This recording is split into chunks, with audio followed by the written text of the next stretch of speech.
You may notice in the fast I've been talking about quite a lot of salt, and it got me thinking why my body reacted the way it did when I stopped eating traditional food.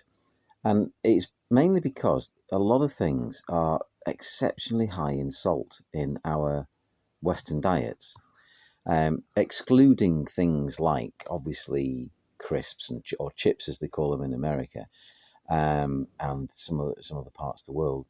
Crisps, as we call them in the UK, are they are just like salt packets. You might as well just sit there and eat your way through spoonfuls of salt. But it's the hidden salts that you don't often find. It's the salts which are packed into pre-made food, and it's the salt which is packed into things like sauces and sugar as well. Now, sugar is one of those things which is exceptionally addictive. And once you start breaking the sugar cycle, there's lots of information out there, but I'm going to talk a little bit about it as well. I've heard various people say, and I've read in various different places, that sugar is as addictive as cocaine or heroin. And I can quite believe it, because in the wild, sugar is one of those things which is very, very rare to come across. And your body kind of really can get away without getting a lot of sugar, quite well actually. But the two things that it can't get away from is protein and carbohydrates, and contained within those usually is salt.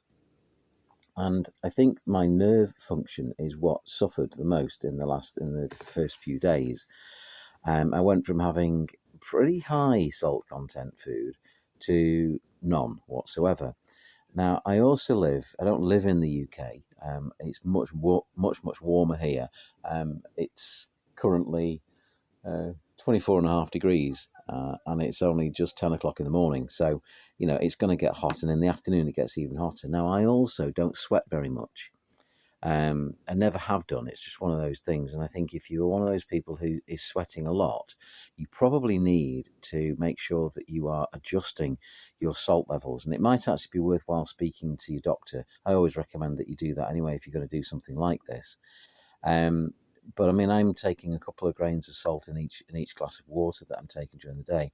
But if you're heavy and you live in a warm environment and you are sweaty, then generally speaking, I would be very, very careful on monitoring your salt content, and maybe start the fast on miso soup for a few days, and then make that more and more dilute so that your body doesn't have as much of a shock as mine did. So anyway, I hope you found this additional content interesting. Subscribe if you think it is. Thanks a lot.